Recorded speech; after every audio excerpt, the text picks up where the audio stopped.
sobre todo de lo que de las unidades que hemos subido, que en realidad esas unidades son como si fuera una versión escrita de las clases, ¿sí? De cada profesor. Cada profesor elaboró una unidad y después se revisaron todas, no porque haya errores, sino para darle cierta homogeneidad a todo el texto. O sea que hoy día el nivel de exigencia académica de la cátedra se va a basar mucho en esos apuntes. Vieron que cuando hay vida física hay gente que dice, esta mesa es menos exigente que esta otra, porque eso hace la discrecionalidad de cada mesa. Lo que les quiero significar es que estudiando eso les va a ir bien, sí. Claro, no, sí, yo estuve buscando en los grupos, pero nadie lo tenía. Solamente encontré, el de Vidal Campos, que estaba en comunidades, y el de Sagues, pero esos no había encontrado y tenía miedo de que me esté perdiendo de algo que hubiese en esos apuntes, claro, que estaban citados. En realidad, miren, digamos, las ideas esenciales, si ustedes, digamos, estudian por ser utilitaristas, que vamos a ser sinceros, ustedes estudian para sacarse la materia de encima, estudian para probar. Entonces, lo esencial está en esos apuntes de las unidades que están subidos a comunidades que han sido elaborados por la cátedra. Ahora, si ustedes estudian por un libro, mejor. ¿Por qué? Porque imagínense que si ustedes van a un manual, como los que vos mencionaste, adquieren un vocabulario jurídico. Uno cuando estudia en un libro, uno va resumiendo, porque veo que esa es una técnica de la persona que estudie. Hay personas que toman un libro y van haciendo un resumen de las ideas básicas. Otras personas en el mismo libro colorean las ideas esenciales. No hay duda de que un libro les permite un conocimiento mucho más amplio y van adquiriendo un lenguaje jurídico mucho mayor. Pero lamentablemente, bueno, no tenemos exámenes orales como los presenciales. Discúlpenme un segundo, esto es en vivo. Hola. Sí.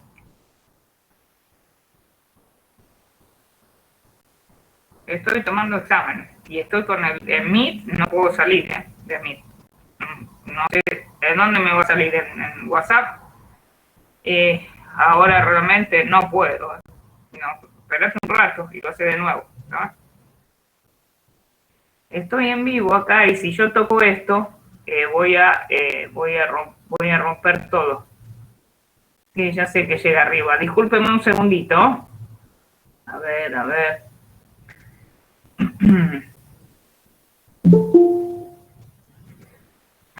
Dios mío. Dice 22, 3, 22. Así dice. 3, 22. Bueno, adiós.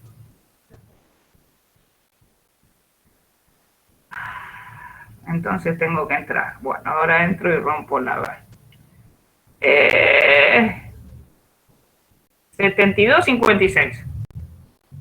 Adiós. Bueno, discúlpenme, mi marido, que a ver si que hice ahora acá. A ver, tengo que entrar. Acá tengo que entrar en Zoom. Esperen un minutito. Ahí estamos. Bueno, discúlpenme, mi marido justo me llamó pidiéndome una clave y vaya a saber de qué es el H.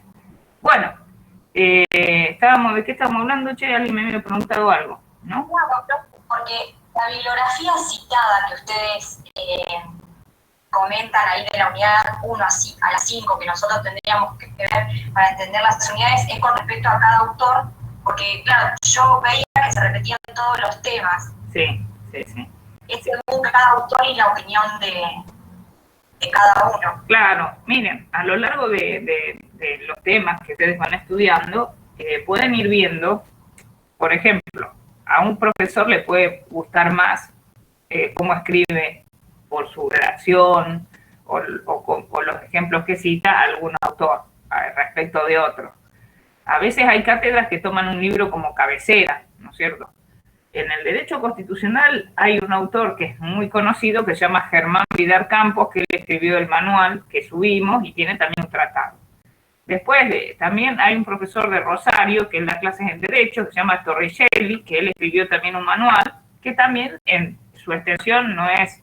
Porque, ¿qué sucede? No hay duda de que el nivel de estudio de un área de Derecho para un futuro contador o licenciado no va a ser lo mismo que para un abogado, ¿sí? Entonces, a veces, realmente la extensión de lo que se da en un tema, yo creo que tiene que ser acorde a la carrera, ¿sí?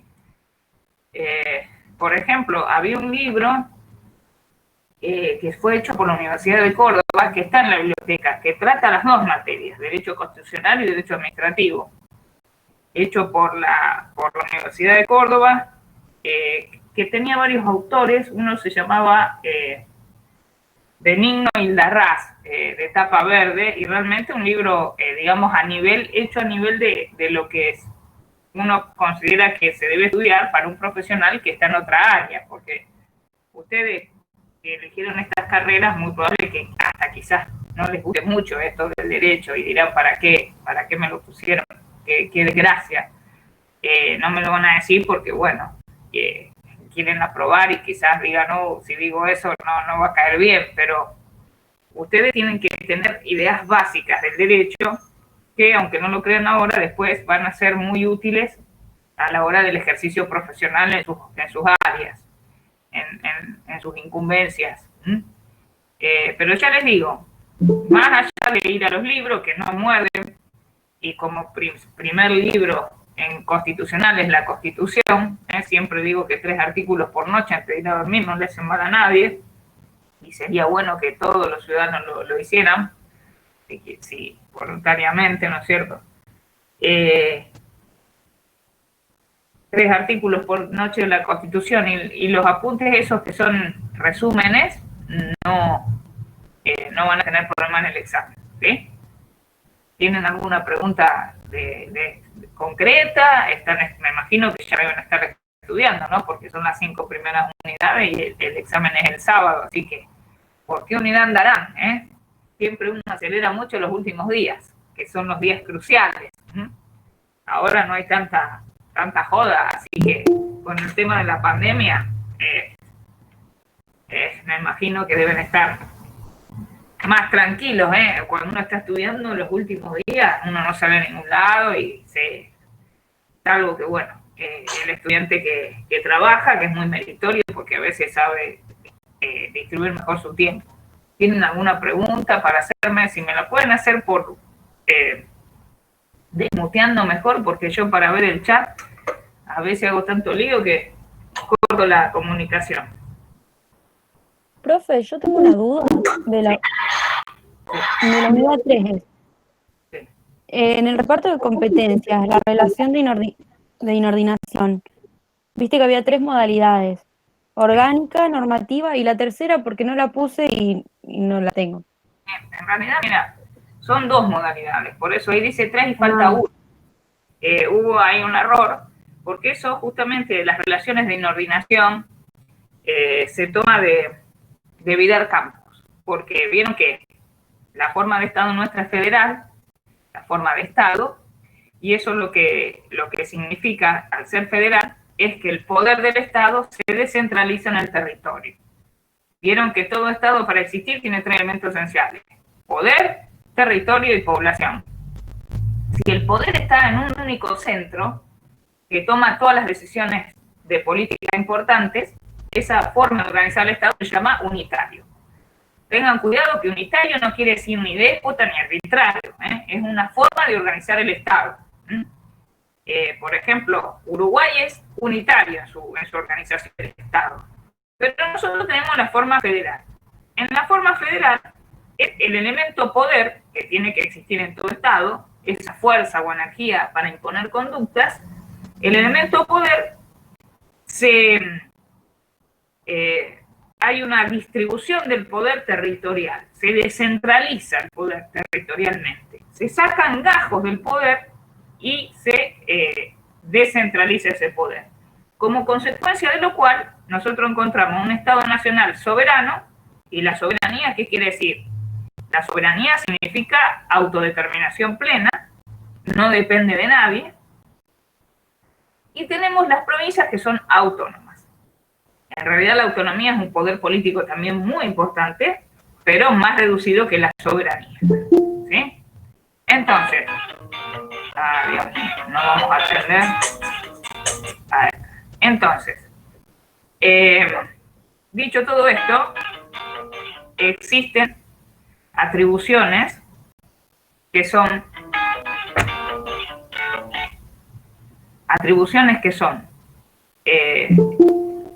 concurrentes, es decir, tanto de la nación como de las provincias, y existen competencias que son exclusivas de la nación y exclusivas de la provincia, de las provincias. Este autor habla de ciertas relaciones de inordinación orgánica o normativa. ¿Qué quiere decir esto? Claro, él dice que a veces se necesita que, por ejemplo, para crear un órgano, participen los dos, el Estado y la Nación. Puede ser que participen Estado y Nación.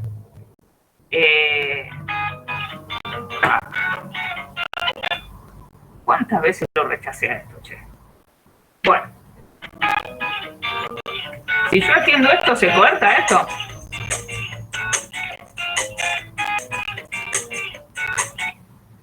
Hola.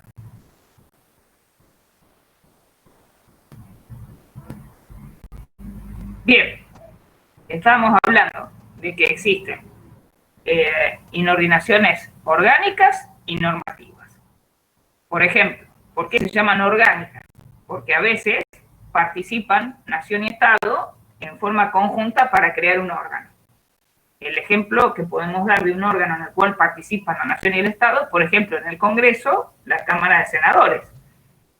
La Cámara de Senadores es parte de un órgano nacional, pero está integrado por los senadores que representan a las provincias. Ahí vemos la inordinación orgánica.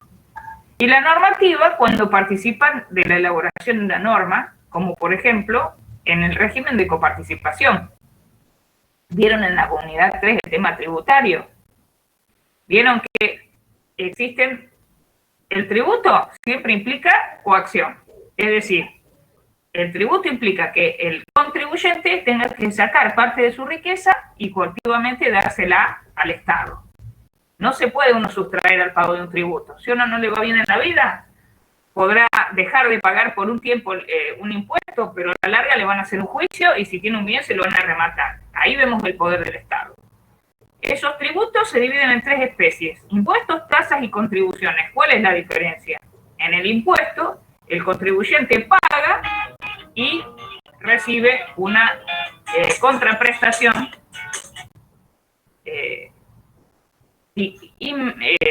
inmediata. ¿Me disculpan un segundo? Estoy dando una clase.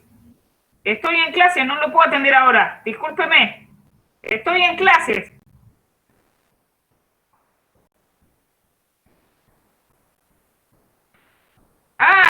A ver, sí, a ver qué sucede. Dejaste el escrito sin firma, el de recibido sin ¿Puedo pasar en un rato, doctor? Pues estoy dando la clase. No, pasar un rato, te quería avisar para que no se te pase la mañana. Discúlpeme. Bárbaro. Yo paso, ni bien termina la clase, paso por ahí. Discúlpeme, ¿eh? No problema. Hasta luego. No, gracias. No, gracias a usted. Ay, Dios mío. Bueno, hoy fui temprano al tribunal y dejé el escrito sin firma. Bueno,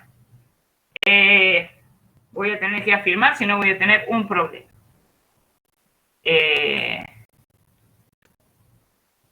Entonces, estábamos diciendo, en el impuesto, el contribuyente paga y recibe una contraprestación por parte del Estado inmediata.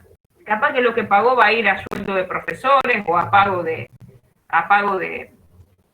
servicios para una universidad pública. No se sabe dónde va a ir, pero va a ir a satisfacer el bien común. En la tasa, el contribuyente paga y recibe una contraprestación directa, ¿sí? Directa o inmediata, tangible. El ejemplo típico de tasa es, por ejemplo, la tasa de alumbrado, barrido y limpieza. Recibe una contraprestación que la ve. En la contribución por mejoras, el contribuyente paga y recibe, paga el mayor valor que recibe en un bien de su propiedad por una obra pública. Por eso se llama contribución por mejoras. Los impuestos se dividen en directos e indirectos. ¿Cuál es la diferencia entre directo e indirecto? En el directo no existe la posibilidad de trasladar jurídicamente el impuesto a un tercero. Yo no puedo obligar a un tercero a pagar. Me van a tener que perdonar. Hola. Hola.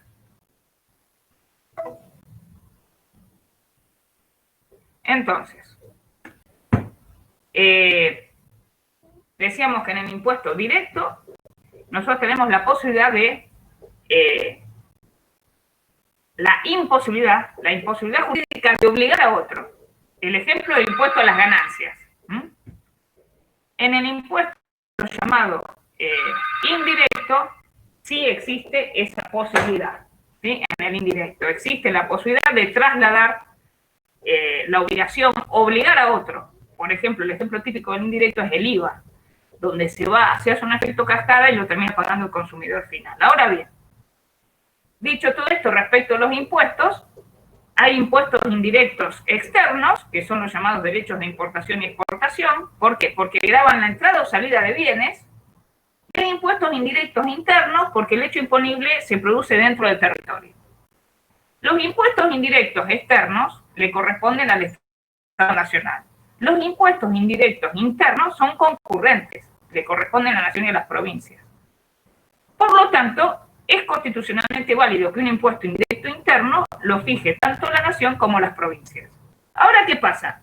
Lo más probable es que lo ejerzan con tanto poder que la más de las veces la suma se va a tornar confiscatoria. Acuérdense que un impuesto es confiscatorio cuando absorbe más del 33% de la materia que grava. Allí es confiscatoria. ¿Sí? Entonces, ¿qué se hizo para evitar esto? El llamado régimen de coparticipación tributaria. ¿En qué consiste este régimen? En que las provincias se abstienen de ejercer su poder tributario, o sea, se comprometen a no ejercer su poder tributario y en contraprestación a no ejercer ese poder tributario, la nación va a ser la única que va a crear estos tributos, que en realidad los pueden crear tanto nación como provincias, y van a recibir una parte del producido. Se corta. Sí, ¿cómo no se va a cortar si estoy acá? Bueno, puede ser, che. Cuando doy clase, ¿cómo hago para cortar el teléfono? A ver. Se puede poner que no se sientan las llamadas, o ya es una cosa.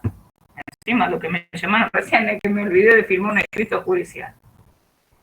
A través del régimen de coparticipación, decíamos, las provincias se abstienen de ejercer poder tributario que tienen por la Constitución, solamente lo hace la nación, y la nación, en agradecimiento a esas provincias que no ejercen su poder tributario, les distribuye parte de ese gran queso que se obtiene con esos fondos de esos tributos. ¿Se entiende el régimen de coparticipación? ¿Por qué es de coparticipación?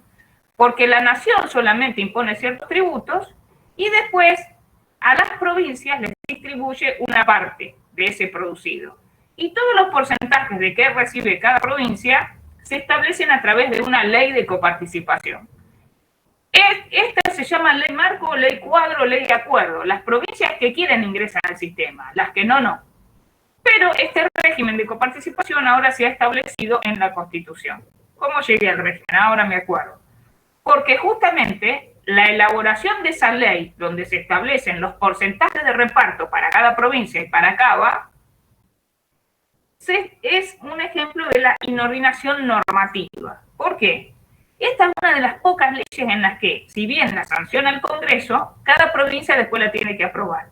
¿Se entiende? Cuando una ley es nacional, la ley la sanciona el Congreso y después la promulga el Poder Ejecutivo, se publica en el Boletín Oficial y ahí se terminó. Pero cuando, en el caso de la ley de coparticipación, Tras la sanción por el Congreso Nacional, se requiere la ulterior aprobación por parte de la legislatura de cada provincia. Fíjense qué ley especial que es. ¿Por qué? Y porque ahí establece el porcentaje que recibe cada provincia de tributos. Espero que se haya entendido el tema y discúlpenme todas las interrupciones de... Profe, Sí, ¿cuál es la diferencia entre directos e indirectos? sí. Que no escuché bien. En los impuestos directos, el que tiene que pagar, el que está obligado a pagar, no puede obligar a otro. O sea que jurídicamente no puede trasladar la obligación.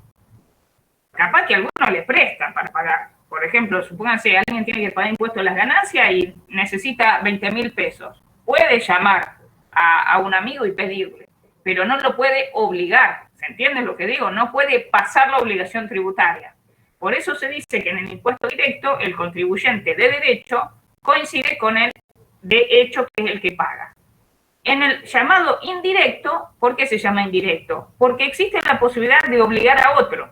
Por ejemplo, en el llamado IVA, la obligación se va trasladando y el que realmente paga el IVA es el consumidor final. Toda esa cascada se va trasladando jurídicamente, y ese es un impuesto que se le pone al valor agregado. Nosotros tenemos un impuesto para todo en Argentina. Para el valor agregado, vaya a saber lo que es el valor agregado. Se van pasando un paquete de galletitas, viene el consumidor final y paga el IVA. ¿Se entiende la diferencia? En el indirecto es posible trasladar a otro la obligación tributaria. En el directo no. Sí, perfecto, muchas gracias. Una pregunta. Sí. Indirecto, ¿puede ser un garante de una casa, de, por ejemplo, que yo estoy alquilando y tengo garante y en el momento de no yo pagar, la responsabilidad directamente pasa a los garantes del que yo puse para el alquiler? Sí. ¿Puede ser indirecto eso? Claro, indirecto. Acá estamos hablando de impuestos, no de un garante, ¿viste? Pero es cierto, lo que vos decís es como tomando una analogía, si es similar. Podría hacerlo en el sentido de que cuando una persona sale de garante, si no cumple el deudor principal, va a cumplir ese garante. O sea que es cierto que en cierta forma el obligado principal está trasladando su obligación al garante, como para tomarlo, para entenderlo, ¿sí? Pero lo que queremos significar en materia tributaria es que a través de lo que se llama un impuesto indirecto, es posible que una obligación que en principio es de un contribuyente, se pueda trasladar a otro obligándolo, ¿sí?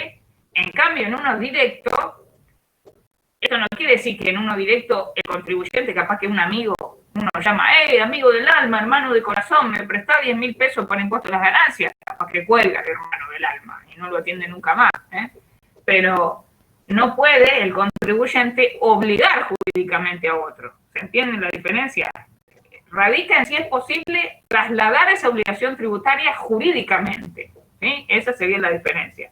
Como vos bien decís, sí, no hay duda de que en un contrato de locación, si viene un tema de privado, ¿no es cierto?, el que aparece como garante, existe la posibilidad de trasladar la obligación si el deudor principal no paga. Incluso si ustedes leen los contratos, generalmente le ponen codeudor, con lo cual lo colocan al lado directamente, a la par del obligado, ¿sí?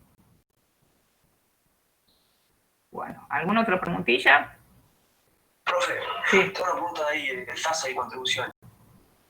¿Son las dos para el orden público o qué diferencia tienen eso? Sí, en realidad, todo tributo, siempre tiene que tender a satisfacer lo que se llama el interés general. Eso es uno de los principios constitucionales de la tributación. Acuérdense que el poder tributario del Estado implica, el poder tributario del Estado no es un poder absoluto, tiene sus límites establecidos en la Constitución. Tiene un principio de legalidad, todos los elementos esenciales del tributo tienen que salir por ley formal del Congreso. ¿Y por qué? Y porque en el Congreso están los representantes del pueblo y ellos son los competentes para decidir cuándo se saca riqueza del particular.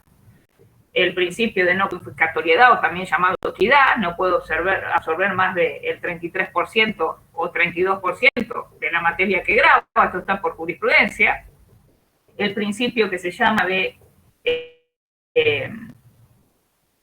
¿por qué llegamos al tema? Porque me estaban preguntando, el principio de finalidad, que es, ¿qué fin tiene que tener un tributo? ¿Para qué se impone un tributo?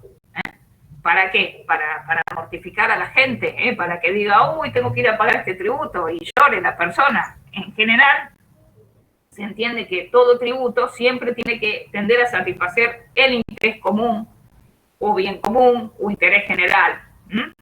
Y bueno, es una cuestión de filosofía decir qué es el bien común.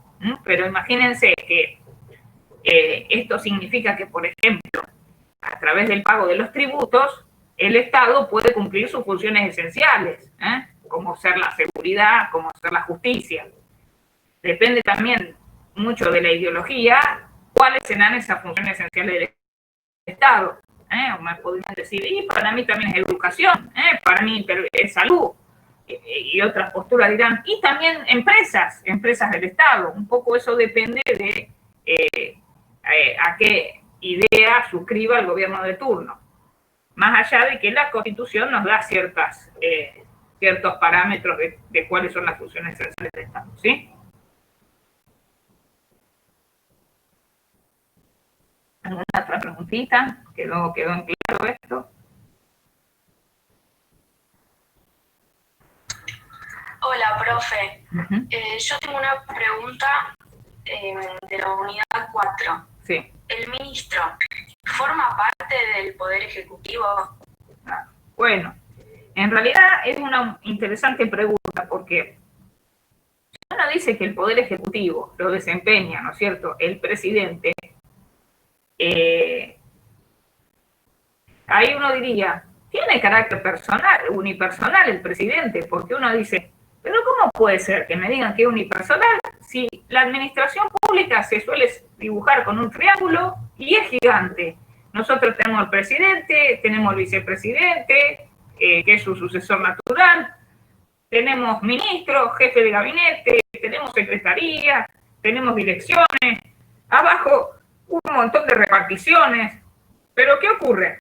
Si bien es cierto que hay muchas personas físicas integrando ese gran triángulo que es la administración pública, no se olviden, y ya lo vamos a ver en la parte administrativa, que se da una relación de jerarquía. ¿Qué quiere decir esto? Que todos están en relación de subordinación al presidente.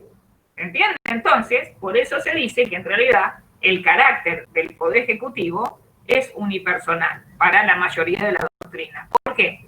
Y porque la última palabra en todo la tiene el presidente. Y todos los demás funcionarios que están por debajo le deben un deber que se llama de obediencia, que ya lo vamos a ver en la parte de administrativo, ¿sí? Por eso se entiende que es unipersonal. Ahora, otra postura dice esto, y el presidente para emitir ciertos actos requiere de la firma de todos sus ministros. Vieron, por ejemplo, para los llamados decretos de necesidad y urgencia, los reglamentos o decretos de necesidad y urgencia tienen que estar refrendados por el presidente, el jefe de gabinete y todos los ministros.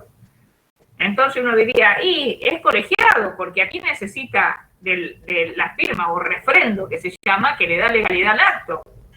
Sí, pero si un ministro no le quiere firmar, es muy sencillo. El presidente en nombre promueve a sus ministros.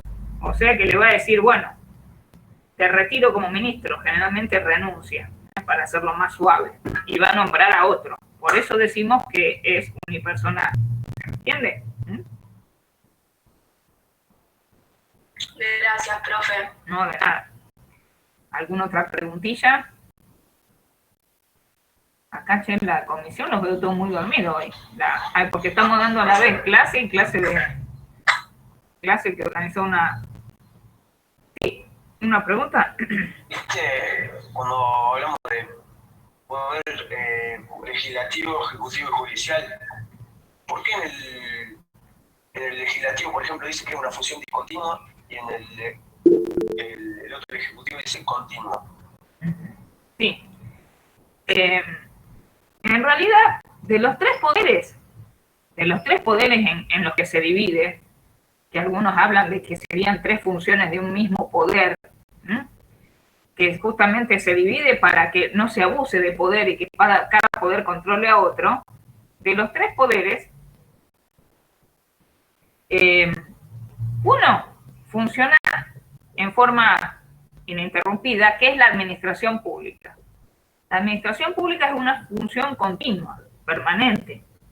En cambio, los otros dos poderes son intermitentes. ¿Por qué? Porque el poder legislativo tiene recesos. Ustedes cuando estudian el poder legislativo, ¿cómo se celebran? A través de sesiones funciona. Existen sesiones que se llaman ordinarias, que son del 1 de marzo al 30 de noviembre. Existen sesiones preparatorias, que justamente ahí que se hace. Se prepara todo para las ordinarias, se presentan los legisladores, juran, se dividen en comisiones sus temas.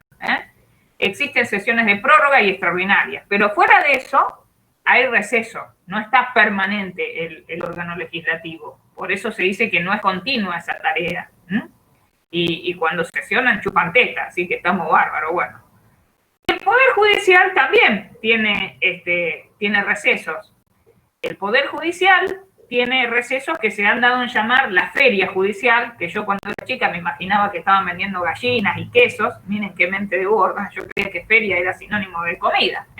No, la feria judicial son las vacaciones del Poder Judicial, que por supuesto casos urgentes sí se tratan. Si hay un homicidio no van a decir, no, mira, el juez no va a intervenir, no va a recolectar pruebas porque estamos en receso, o un amparo, o una habeas corpus, o una habeas data, ¿sí? O una medida de embargo preventiva para después del receso iniciar las acciones correspondientes. Por eso se dice que la tarea administrativa es continua y las otras dos no lo son, porque las otras tienen recesos. ¿Se entiende?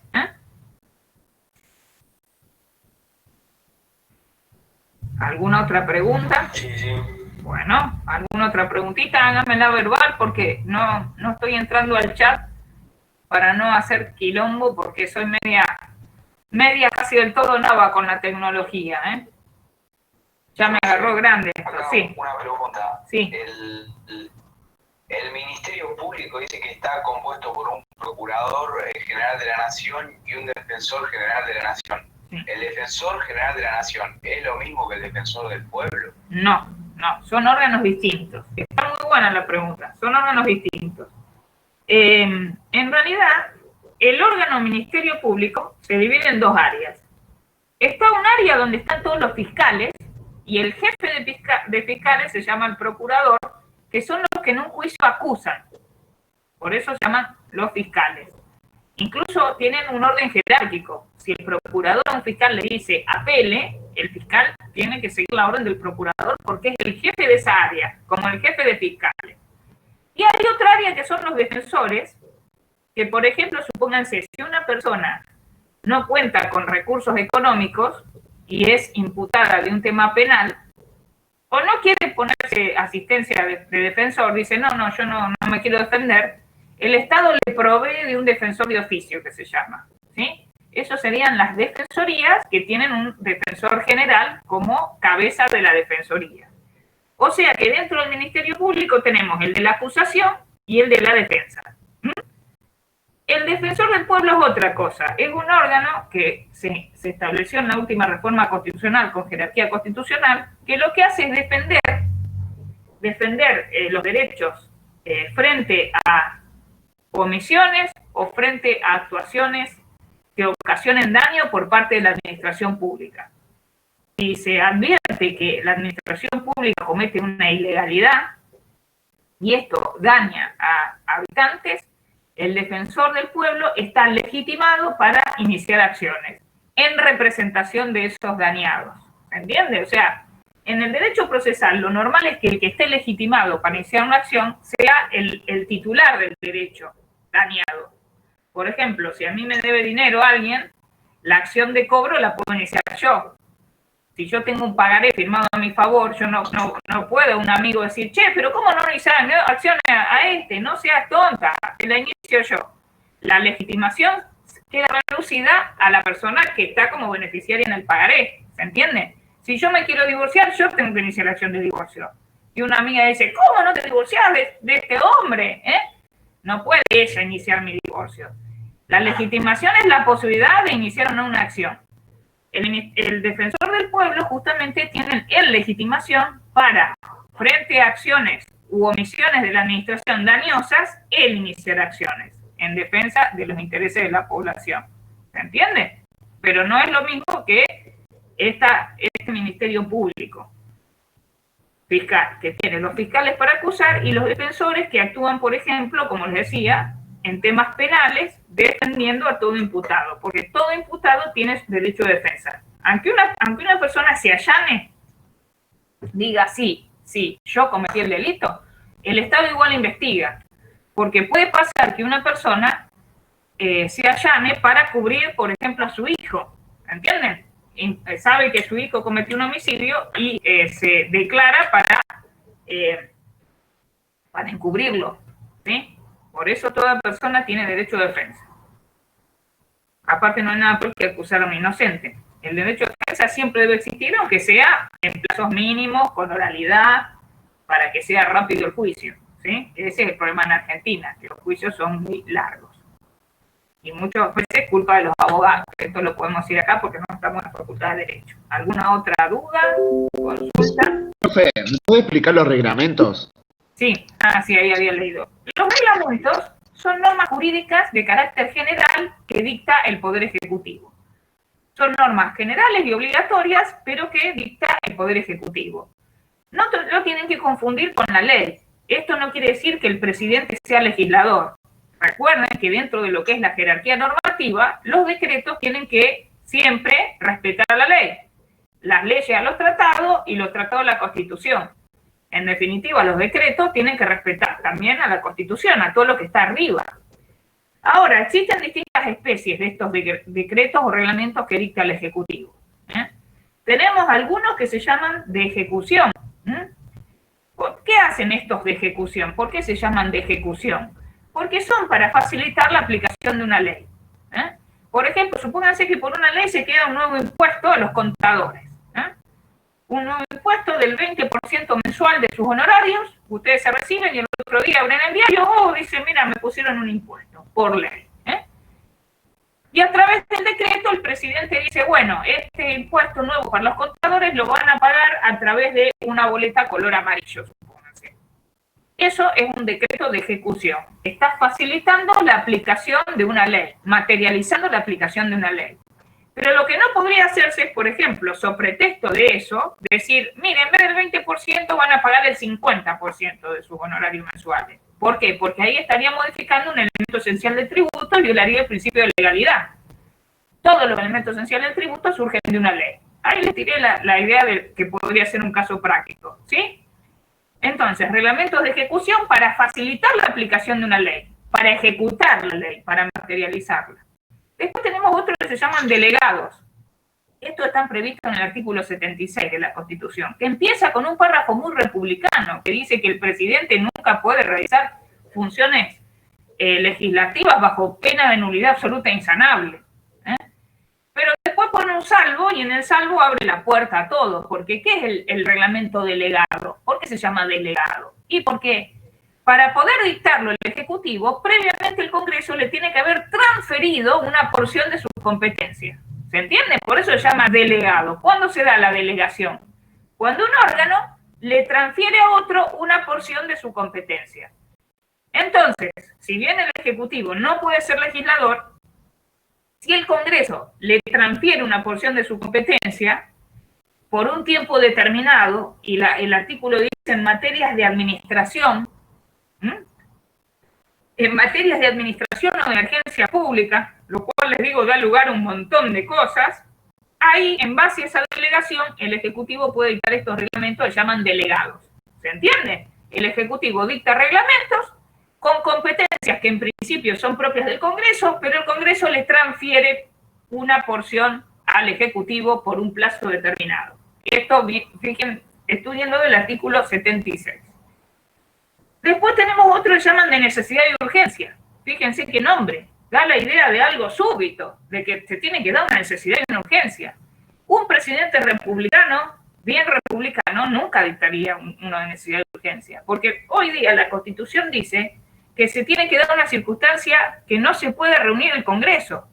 ¿Cuándo se puede dar hoy esa circunstancia? Cuando incluso se ha autorizado las sesiones como estamos dando esta clase, ¿sí? Realmente para mí no se dan nunca, pero más allá de eso, si existen circunstancias que impidan reunirse al Congreso, el Ejecutivo puede dictar estos de necesidad y urgencia, que son para un caso extremo, pero el jefe de gabinete, dentro de los 10 días, personalmente tiene que llevar el decreto al Congreso. Y el Congreso tiene ahí una comisión bicameral permanente, o sea, una comisión integrada por las dos cámaras y que estaría siempre, o sea, que puede ser en enero, en febrero, que va a hacer un dictamen diciendo si ese decreto está bien o no, y después va a pasar al Congreso para que el Congreso ratifique ese decreto. ¿Sí? Eso se llama de necesidad y urgencia. Que no pueden ser sobre ciertos temas, la Constitución lo prohíbe, por ejemplo, sobre temas tributarios, temas penales, temas de régimen de partidos políticos. Estos decretos de necesidad y urgencia surgieron hace muchos años, se discutía su validez, porque se decía que un poco el Ejecutivo entraba dentro de la esfera de competencia del Legislativo. Primero se usaban cuando había, por ejemplo, supónganse un terremoto y se necesitaba dictar una norma urgente, pero después se empezaron a usar hasta para temas económicos y hoy día cada presidente dicta más decretos de necesidad y urgencia que el anterior. Ni que les digo ahora con la pandemia, se le suele llamar por su sigla, DNU. Hay a rolete, decreto de necesidad y urgencia.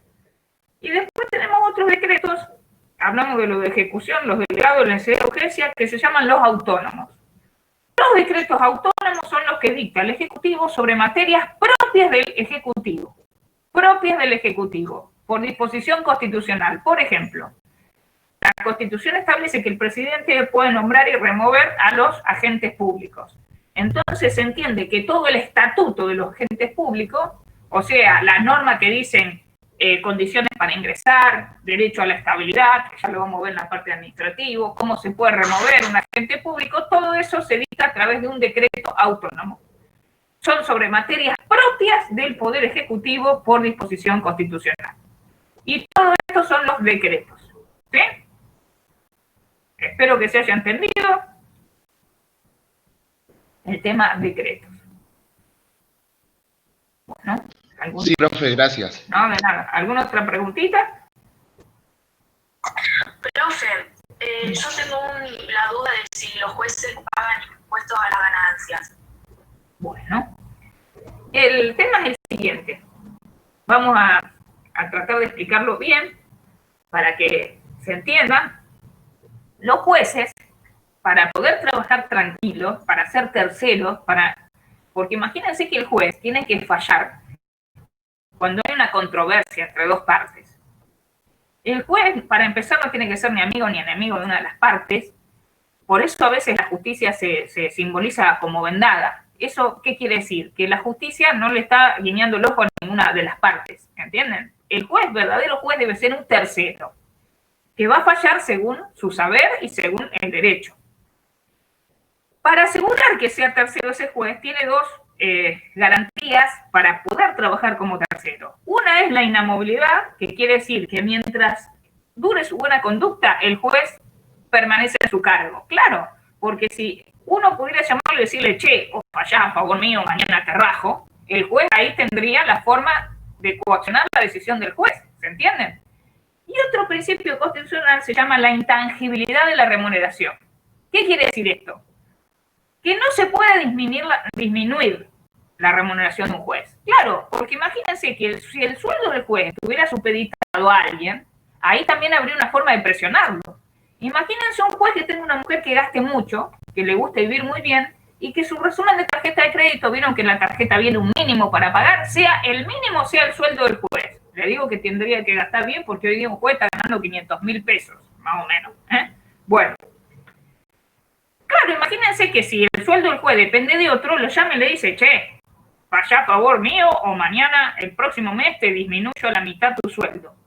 Por eso existe esta garantía de intangibilidad. Entonces, ¿qué pasa? Se sostiene que si se le aplicara un impuesto, también podría ser una forma de presionarlo. ¿Entienden? Por eso se dice que no se le puede aplicar este impuesto. Ahora, Eso lo dice el constitucionalista. Los tributaristas dicen, y es de carácter general, no estamos... la idea de la intangibilidad es para justamente proteger a cada juez, pero si hacemos una norma genérica tributaria, debería abarcarlo. Y otros dicen, y bueno, que abarque a los que asumen ahora como jueces, ¿se entiende? O sea, que el que asume ahora sepa que tiene el impuesto. Son dos posturas en debate, pero actualmente los jueces no pagan impuestos a las ganancias. ¿Se entendió? Gracias. No, de nada. Sí, gracias. No, de nada. ¿Y qué impuestos los jueces, profe? ¿Qué impuestos pagan? Sí, algunos impuestos sí pagan, porque son impuestos que vienen de hace mucho, ¿sí? Te digo la verdad, desconozco exactamente qué pagan, pero otros impuestos sí pagan los jueces. Por ejemplo, muy probable que paguen lo que se llama a los bienes personales, que eso no afecta lo que es la remuneración que recibe el juez. Vieron que, bueno, yo mucho no me especializo en temas tributarios, pero si una persona tiene bienes a partir de cierto valor, que exceden cierto valor, paga por esos bienes que tiene, bienes personales. Después hay otro a renta presunta, ganancia presunta, un montón de cosas. En realidad, en la medida que el tributo no esté afectando lo que es el sueldo del juez, que sean otras las materias que se están grabando, sí paga. Por ejemplo, supónganse que el juez se compra una camioneta. Con lo que gana un juez se lo puede comprar, seguro. Hoy día, con lo que vale una camioneta, con 4 meses de sueldo, si come arroz, dice, estoy enamorado de tal camioneta, como arroz para comprármela, se la compra. Ahí paga impuestos. Cuando vieron que dicen que el 35% creo de un rodado son impuestos. Creo. Bueno, ¿alguna otra preguntita? No tengan vergüenza, pregunten. Siempre mejor sacarse las dudas acá y no que ven el examen. No sean vergonzosos. A ver, acá en el chat. Profe, el examen se hace con cámara prendida y estando en un Meet. Mire, como muchos alumnos por ahí no tienen lo de la cámara y... No, en realidad, miren, nos basamos mucho en la buena fe. Hoy vamos a poner como un instructivo, incluso estamos viendo, porque en algunas partes nos contaron que le hacen sacar fotos del DNI como para asegurar su identidad, quizás hagamos algo de eso y se lo enviemos para que ustedes nos envíen, pero es más buena fe que otra cosa, no hay nada que hacer. Hay alumnos que nos comentan que no tienen la posibilidad de cámara y poner varias cámaras para el lugar, entonces, incluso les digo, algunos alumnos tienen nada más que el celular para rendir. Y otros alumnos dicen, prefiero el celular porque Dios no quiera, se corta la luz o se corta el servicio de internet, prefiero usar el celular para entrar a uso de datos por cualquier cosa. No pedimos mayores requisitos, lo único que sí, traten de tener buena conectividad, porque si hay problemas, nosotros no vamos a digámoslo, si existen problemas de conectividad, van a tener que responsabilizarse ustedes. No vamos a hacer otro examen, lamentablemente. Nosotros no vamos a publicar de inmediato las notas porque primero vamos a ver si los alumnos figuran en el SIU Guaraní como alumnos de cada comisión. Incluso, lamentablemente, esas listas ni siquiera están depuradas. Puede haber gente, acuérdense que los del plan 2003, para poder presentarse a este examen, tienen que tener regular derecho privado. Lo cual hace que nosotros esas listas necesitaríamos que estuvieran ya depuradas, pero todavía no se ha podido hacer. Por eso, imagínense que nosotros primero vamos a ver si los alumnos que rinden no figuran en nuestras comisiones. Eso es lo primero que vamos a hacer para publicar los resultados. Y para entrar en comunidades, si vos pones comunidades UNR Ciencias Económicas, ahí ya vas a poder ingresar y creo que incluso se pueden anotar como alumnos del campus para poder estar en comunidades. Les digo, el tema de los problemas técnicos lamentablemente escapa a nosotros por ejemplo, en un examen que tuvimos, había una persona que dijo que se le cortó y en el informe que nosotros teníamos había estado 1 hora conectada. Y preguntamos a la facultad y nos dicen, tienen que pasarlo a computación, a ver qué es la verdad, si lo que dice el alumno. Y dijimos, no vamos a entrar en esa, traten de ese día tener buena conexión, busquen, ya les digo, la mayoría por ahí tiene uso de datos y a veces uno no lo usa porque suele ser más caro, pero bueno, para un examen de 25 minutos por ahí les conviene tenerlo por las dudas, ¿sí? Así que ustedes lo que tienen que hacer es entrar al campus, buscar en nuestra materia de Derecho Constitucional y Derecho Administrativo, buscan el link que voy a decir examen parcial, entran ahí, leen la opción y leen las 5 opciones y ahí eligen, no antes, ¿sí? Ahí está poniendo uno de los alumnos, uno de los grupos, el link. Claro. Sí. Yo decía a veces también da menos tiempo. A veces da menos tiempo el sistema. Esperemos que no sea así, ¿sí? Nosotros en realidad creo que lo vamos a tener abierto, creo que dijimos de tenerlo 1 hora abierto, o sea, la posibilidad de rendir. Yo les digo las 9, pero creo que lo vamos a dejar, si bien dura 25 minutos, pero lo que sí, tienen un solo intento, ¿sí? ¿Por qué? Claro, eso sí. Claro, porque tenemos, ustedes cuando elijan una opción y ya pasan a la siguiente, no pueden volver atrás. Eso se hace para evitar que se copien, que uno diga, tal... porque incluso a cada uno las opciones no le sale igual. El sistema hace que salgan distintos, pero hay una que es la correcta. Entonces, miren, esto es así. Ustedes estudian bien los apuntes que están en comunidades, leen la Constitución y ese día a las 9 entran a nuestra materia, buscan examen parcial y con tranquilidad miran las opciones de cada una de las consignas, ¿sí? Eligen una y van pasando. Quédense tranquilos, el que estudió bien le va a ir bien, porque no va a ser ni capcioso ni va a ser rebuscado, los casos prácticos van a ser fáciles, no va a ser nada complicado, ¿sí? Sí. ¿Qué se aprueba, con 6 o con 7? Con 6.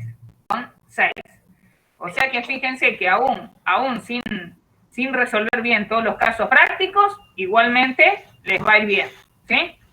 Con 6 se aprueba. Profe, tengo una duda. Sí. ¿A qué se refiere, o sea, qué sería cuando en el artículo 17 dice que la Corte Suprema ejerce su jurisdicción por apelación? Sí, claro, es así.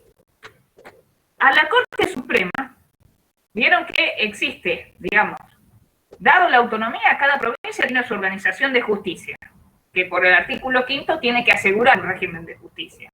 Y la nación también tiene su organización. Existen lo que se llama instancias o grados de conocimiento. ¿Qué quiere decir esto?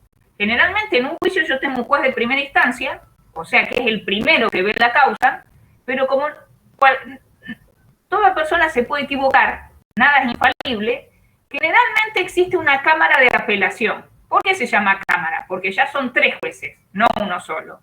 Esa cámara revisa lo que les decidió el juez de abajo, por eso se apela. Y a veces tengo la posibilidad de ir como última instancia a una Corte Suprema. Se llama Corte Suprema de Justicia de la Nación. No hay jerarquía. ¿Qué quiere decir esto? El juez de primera instancia falla según su conciencia y su saber. Esto hace la independencia de cada juez, ¿sí? La Cámara falla según su saber y según su motivación. Toda sentencia, como todo acto de poder, tiene que tener una motivación, decir por qué se resuelve. Y la Corte Suprema queda como última instancia. Ahora bien, a la Corte Suprema yo puedo llegar de 2 formas. Una puede ser por apelación, que ¿qué quiere decir? Que yo tuve las instancias previas y llego como última instancia a la Corte, pero en algunos temas limitados, la Corte tiene competencia originaria. ¿Sí? La Corte, ¿qué quiere decir esto? Que yo no voy previamente a otro juzgado previo. Por ejemplo, supónganse que se trata de una causa sobre embajadores o cónsules. Fíjense lo que dicen esto. Fíjense el artículo 117. Primero se refiere al 116, dice, la Corte ejercerá en estos casos su jurisdicción por apelación, según las reglas y excepciones que prescriba el Congreso. Pero en todos los asuntos concernientes a embajadores, ministros y cónsules extranjeros, y en lo que alguna provincia fuere parte, la ejercerá en forma originaria y exclusiva. ¿Qué quiere decir? Si se trata de un caso sobre embajadores, cónsules, o donde una provincia sea parte, se va directamente a la Corte. Por ejemplo, vieron que recién hablamos del régimen de coparticipación. La Constitución dice que el reparto de esos fondos que le manda la Nación a las provincias es automático, como un lavarropas. Yo cuando se puso esto me imaginé que iban a ser tubos, miren qué ilusa, tubos, y la Nación ni bien recibía el dinero, lo enviaba a las provincias, en la proporción establecida en la ley de coparticipación. Lamentablemente no fue así. ¿Y qué pasó? La Nación a muchas provincias no le mandaba los fondos, y las provincias que estaban de esperar los fondos de la coparticipación no les quedó otra que iniciar un juicio a la Nación. O sea que es una provincia demandando al Estado Nacional. San Luis, Santa Fe demandaron al Estado Nacional porque le debían fondos. Esa causa, conforme surge el artículo 117, va directo a la Corte. La Corte tiene la competencia originaria. ¿Se entiende? ¿Sí? En cambio, en otros casos se va por apelación, o sea, que primero voy al juez de primera instancia, después a la Cámara y por último a la Corte. ¿Se entendió? Sí, se entendió. Gracias. Bueno, de nada. ¿Alguna otra preguntita? Profe, sí.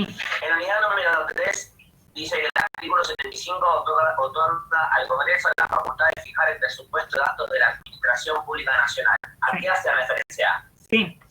El presupuesto se lo suele llamar la ley de leyes. ¿Por qué?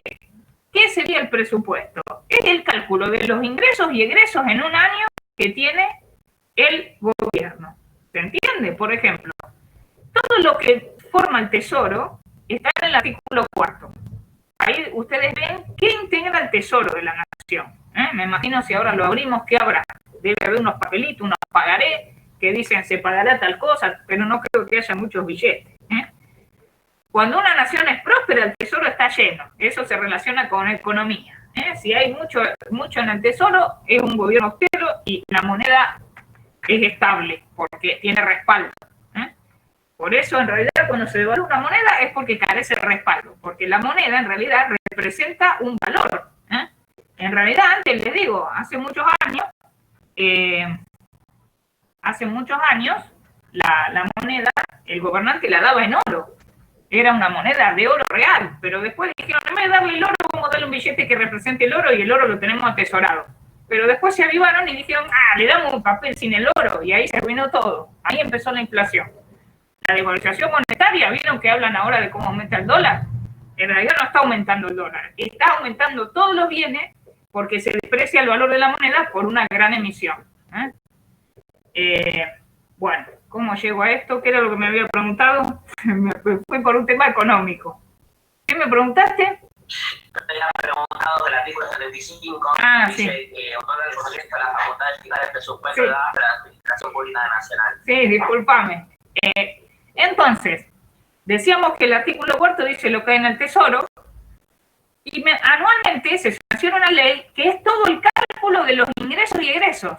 ¿Se entiende? Porque, por ejemplo, todo tributo es por ley. Entonces, el Congreso es el que dice cuáles son los tributos, y a través de esa ley de presupuesto se calcula, miren, este año va a ingresar tanto y vamos a pagar tanto.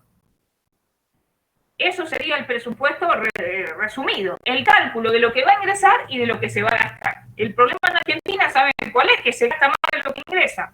Es como el presupuesto es como el presupuesto de una familia. Uno dice, bueno, entra tanto de sueldo, ¿cómo gasta tanto? Pero si uno gasta de más, vienen los problemas. Eso sería el presupuesto, el cálculo de lo que ingresa, de los ingresos y egresos de la nación en un año. Y eso se hace por ley. Ahora, si no hay moneda estable, no sé cómo hacemos el cálculo. Nos convendría hacer el cálculo en tornillos o en dólares, pero no en pesos, porque el peso, al no mantener su valor, ¿cómo vamos a poder calcular dentro de un mes cuánto va a gastar un hospital para comprar curitas o barbijos? Imposible, porque no hay moneda, pero eso sería el presupuesto. y lo que se llama cuenta de inversión, que es mostrarle al Congreso cómo se ejecutó el presupuesto. ¿Se entiende? O sea, después, al año siguiente, el Ejecutivo manda al Congreso como una rendición de cuentas, donde dice, mire, como decía en la ley, yo recibí esto de tales rubros del artículo 4 y lo gasté en tales cosas. Imagínense que el presupuesto tiene que prever todo el cálculo de las erogaciones del año. Esto va a ir a la universidad, esto va a ir a tal ministerio, esto va a ir a tal repartición. Es una tarea muy importante elaborar un presupuesto. Bueno, espero que se haya entendido. El presupuesto es una ley. Bueno, ahí vi que decía una por chat, pero no la puedo leer. Si me podés desmutear, ahí me hizo una pregunta recién por el chat. No sé cuál. Yo tengo una duda de que me quedó en la cabeza. Yo soy regular en Derecho Privado, soy Plan 2003. Puedo rendir este parcial, pero no el final, sería, ¿no? Sí. Si vos sos regular, podés rendir el parcial. Para rendir el final, tenés que tener aprobada la otra. Tengo entendido que es así. Por las dudas, ustedes averigüen bien todo. También a través de, pueden preguntar a través de la Escuela de Contabilidad. A ver, acá pueden entrar. Explicar la frase del profesor Ragged que los tres poderes del Estado hacen las tres funciones, pero principalmente una. Qué bárbaro, che, lo que dijo Ragged. Los tres poderes del Estado hacen las tres funciones. Ah, sí, ahora entiendo. Uno cuando lee. Sí. Vieron que en nuestro sistema existe separación de funciones. Cada poder tiene sus competencias, ¿sí? Ahora, no son compartimientos totalmente estancos, ¿se entiende? Existe una interrelación y a veces un poder, uno de los poderes, realiza ciertas actividades en concurrencia con otro. Esa es la idea de la frase de Ragged, del profesor Ragged, ¿se entiende? Hay división de poderes. Cada poder tiene sus competencias.